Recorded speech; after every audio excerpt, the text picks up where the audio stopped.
俺は田中亮。中途採用で就職が決まり、新卒者と共に今日は入社式に参加することになった。今までは水泳競技の実業団選手として雇用されていた。だが、年齢的に水泳でやっていくのは厳しかったので、就活をすることにしたのだ。最初はコーチ業を考えたが、子供が苦手で向いてなくて、かといって大人をコーチするには、もっと実績が必要だ。生きていくためには、大きな契約をしなければ難しく、営業職を探すことにしたのだ。でも経歴は水泳一色。どこも書類審査で落ちるばかり。水泳選手として生きてきたことが正解だったのだろうか。もっと勉強して、他のことを頑張ればよかったのか。そんなことばかり考えてしまっていた。でも唯一この会社だけが拾ってくれ。小さな会社だが嬉しかった。だが採用が決まった時、こんなことを言われたのだ。水泳だけの君の人生を拾ってもらったと思ってありがたいと思いなさい。とてもひどく残酷な言葉。頑張ってやっと手に入れた採用だったのに、言われた瞬間絶望した。でも実際この会社にしか拾ってもらえなかったのは事実だった。苦虫を噛みつぶしたような気持ちになったが、認めるしかない。そんなことを思いながら入社式に向かった。見晴らしのいい川沿いを歩く。今日から俺にとっては新しい道だった。そんな川辺に人だかりができていた。何かあったのかな？そう思い群衆に混じると、キャー！なんと、幼い少女2人が川に流されていたのだ。南！はるか！あの子たち泳げないんです！どうしよう！母親なのだろうか。若い女性は震え、パニックを起こし泣いていて、その2人の少女は水中で手をつなぎながら川に流されそうになっている。昨日の雨で水流は激しく、命の危険もあるだろう。早く、助けないと。俺に任せろ！とっさに川に飛び込んだ。それに驚いて、みんな悲鳴を上げる。まさか助けられるはずはない。そう思っているのだろう。だけど俺は、実業団に行った水泳選手だ。きっとこの観衆の中の誰よりも、泳ぎは得意なはず。俺は泳ぎ出すと、少女2人を必死に抱え、川岸へと向かった。お母さん！怖かったよ！泣き出す2人を見て、その女性はほっとしたように、涙を流しながら少女たちを抱きしめていた。よく見ると2人はそっくりで、双子のようだった。抱き合った少女たちは、声を上げながら泣いている。安心したのだろう。よかった！本当によかった！感動的な場面に、群衆の中にも涙する人もいた。すると女性は、はっと我に返ったように、俺の方を向いて、深く頭を下げてくる。助けていただいて、ありがとうございます。あなたはこの子たちの命の恩人です。母親であるという彼女に、お礼を言われ、いえいえ、なんて返していると、こんなにびしょ濡れにさせて、本当にすみません。弁償させてください。そう言われた俺は、やっと自分がびしょ濡れであることに気づいた。新調したスーツは、もう二度と着れないかもしれない。大丈夫ですよ。気にしないでください。お子さんたちが無事で、本当に良かったですよ。でも、そんな会話をしていると、子供が溺れたんだから、今すぐ病院に連れて行った方がいいわ。近くにいた女性が、女性にそう言った。確かにそうですよね。そうよ。手遅れになったら大変だから。確かにその通りだ。早く行ってください。私のことは気にしないで。わかりました。ありがとうございます。そう言って母親は、再度頭を下げて去っていった。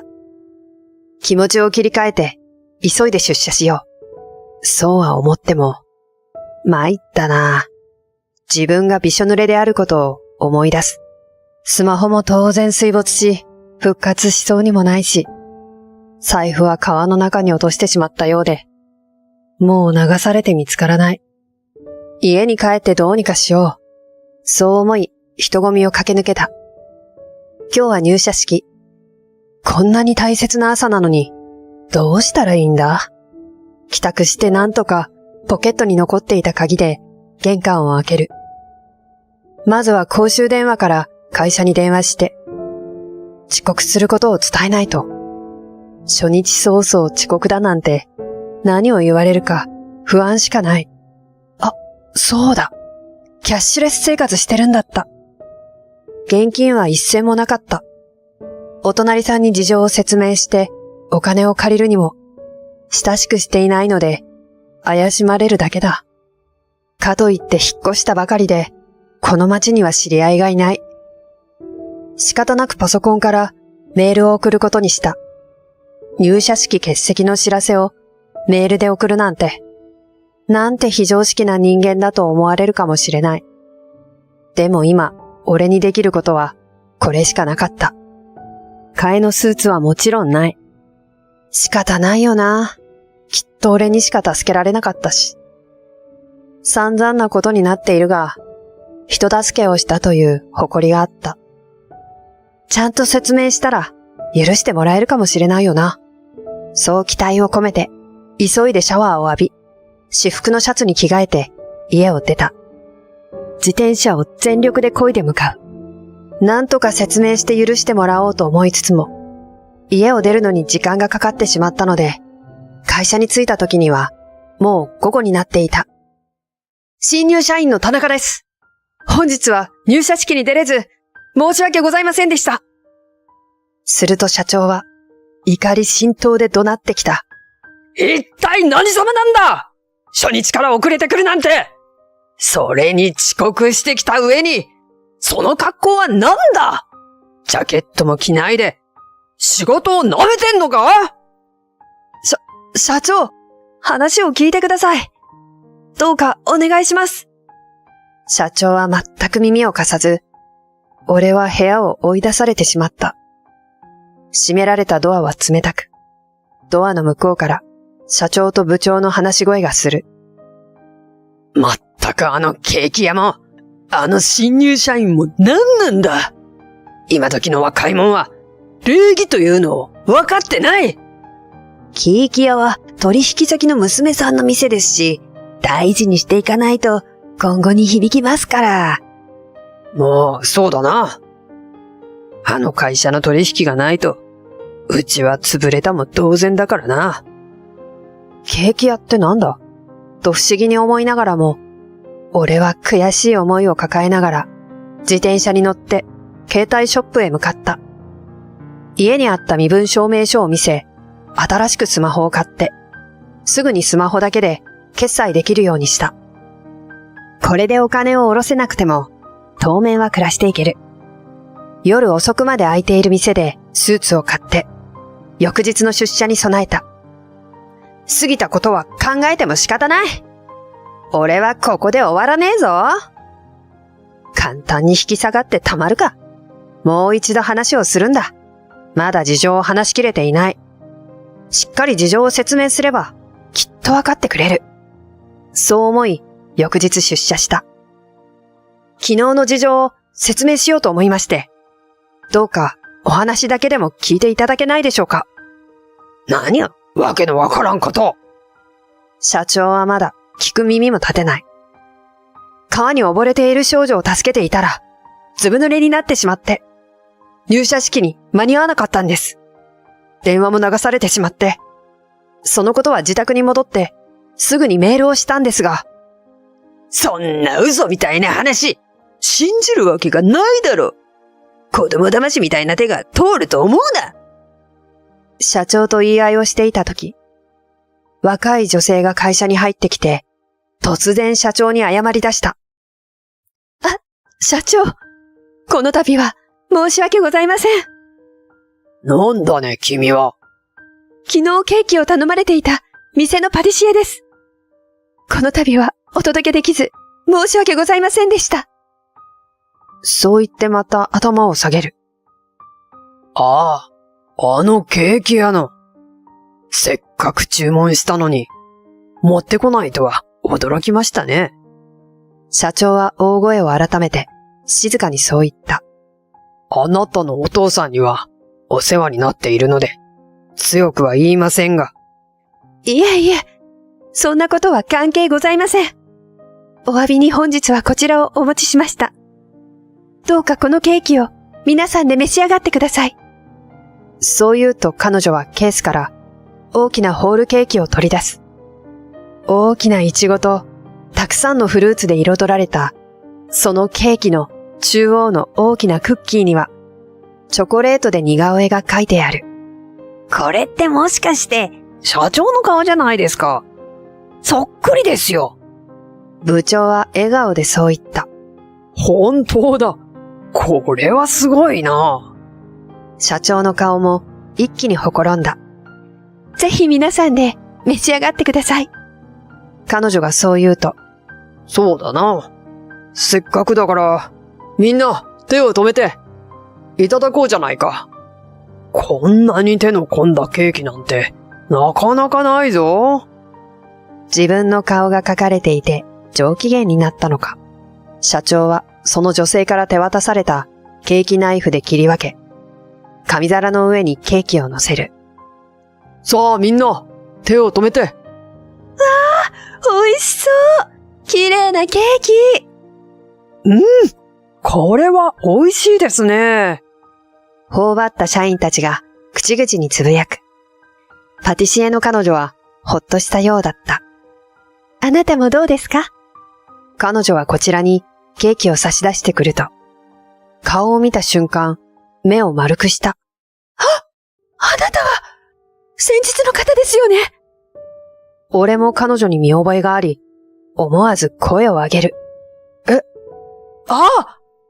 溺れていた女の子たちのお母さんじゃないですか。最初はよく顔が見えなかったのだが、なんとその女性は、あの時の若い母親だった。なんだ。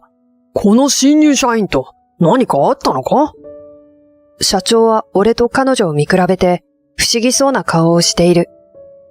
実は、私には2人の娘がいるんですが、この方は娘たちの命の恩人なんです。昨日川に溺れているところを助けていただきまして。私もそれで昨日はケーキをお届けできなかったのですが、スーツ姿でずぶ濡れになって、あの後どうなりましたか？もしかしてお仕事前だったんじゃないですか？その話を聞いて、社長には思い当たる節があるようだ。この話、さっき聞いたな。そうです。それで入社式に間に合わなかったんです。彼女はその言葉に一気に青ざめる。そんな大切な日だったんですか？娘たちのために申し訳ございません。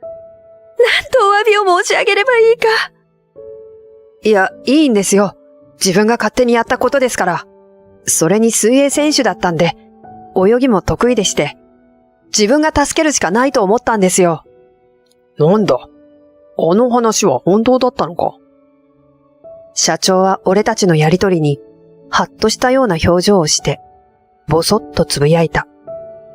もしかしてそのことを信じてもらえていなかったんですか？娘たちは、あなたがいなかったら、今頃生きていないんですよ。彼女がうろたえる。そんなことはないですよ。元水泳選手のあなたが、偶然前を通ってくれて、本当に良かったです。父にもこんなに素敵な社員さんがいると、報告させていただきます。彼女がそう言うと、社長も続いた。さっきまでわからなかったが、今ちゃんとわかってよかったよ。君、今日からまた、うちで頑張りなさい。昨日来れなかった分、きちんと指導するから。そう言われてほっとする彼女は、望月さんと言った。会社の近くでケーキ屋を経営しているらしい。真心込めて作ってるんで、ぜひいらしてくださいね。偶然にも通勤路だったので、頻繁に店の前を通る機会があったが、なんとなく入店することはなかった。その1ヶ月後。田中さん。店の前を通ると、彼女が店前で手を振ってきた。望月さん、お久しぶりです。こちらこそお久しぶりです。お仕事帰りですか？はい、そうなんです。望月さんはケーキ作り終わったんですか？夕方は接客中心の仕事なんですよ。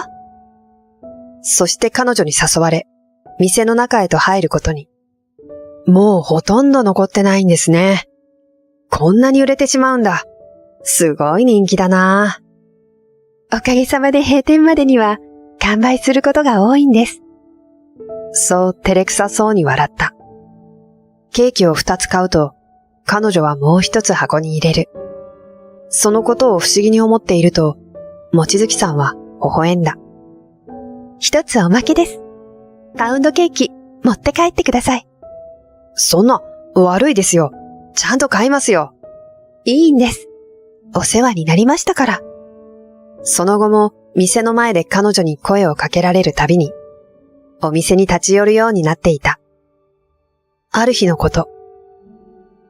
新商品ですか？ほんとすごいな。毎週のように変わるんだから。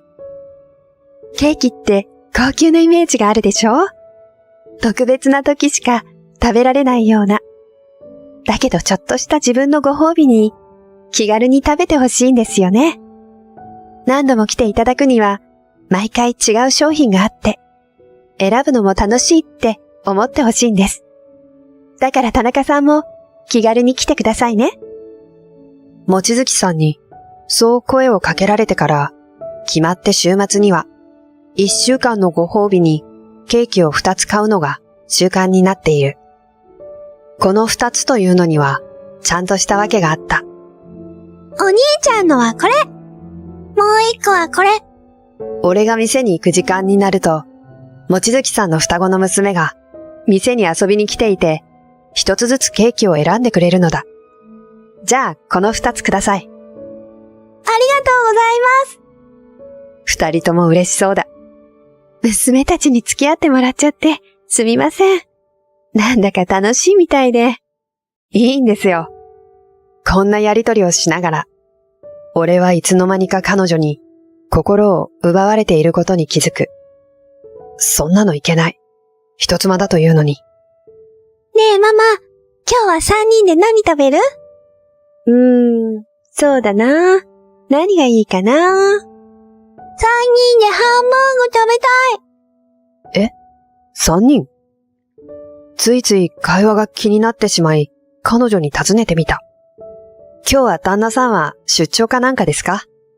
すると望月さんは苦笑いした。私、夫に先立たれてしまいまして、今は独り身なんです。その言葉に驚いたと同時に、聞いてはいけないことを尋ねてしまった気がして、申し訳なく思った。すみません。いえいえ、大丈夫です。伝えるきっかけができたのでよかったです。私の夫は3年前に事故で亡くなってしまって。彼女は涙を見せた。そうだったんですか。すみません。辛いことを話させちゃいましたね。ごめんなさい。こんな話勝手に始めて。自分にできることがあったら何でも言ってください。手伝えることなら手伝います。ありがとうございます。もし本当に一人じゃどうしようもないと思ったら、お願いするかもしれません。ご迷惑をおかけしますが。そんな、気にしないでください。もっと気軽に言ってもらって大丈夫ですから。それから俺と彼女の距離が近づくのは、あっという間だった。週末には彼女の子供の面倒を見るようになったのだが、だんだん週末だけでなく、平日にも会うようになっていて、さらには新商品を開発する過程の試食まで付き合うようになっていた。これはとても美味しいですね。メロンとよく合うな。そうでしょ？やっぱりこっちの方がいいですよね。私もこれが好き。もう一つの方がいいよ。子供たちとそんなことを言い合いながら、ケーキを4人で食べる試作会が楽しかった。そんなある日のこと。田中さん、ハッピーバースデー。仕事帰りに店に向かうと、俺のバースデーケーキがあった。すごい！綺麗！たくさんのフルーツで彩られた、美しく豪華なケーキだった。彼女の技がふんだんに詰め込まれていて、キラキラと輝いているようにさえ見える。今日お誕生日だって聞いて、勝手に作っちゃいました。ありがとうございます。すごく嬉しいです。それともう一つ伝えたいことがあります。もしよかったら、私とお付き合いしてもらえませんか？俺はその言葉に即答した。もちろんですよ。自分もずっといつ言おうかと思っていて、先を越されちゃったな。そうして俺たちは恋人となり、仲は深まっていった。ねえ、どうして水泳選手になろうと思ったの？食事中に彼女が突然、そんな質問をしてくる。そういえば、水泳のきっかけについては話していなかった。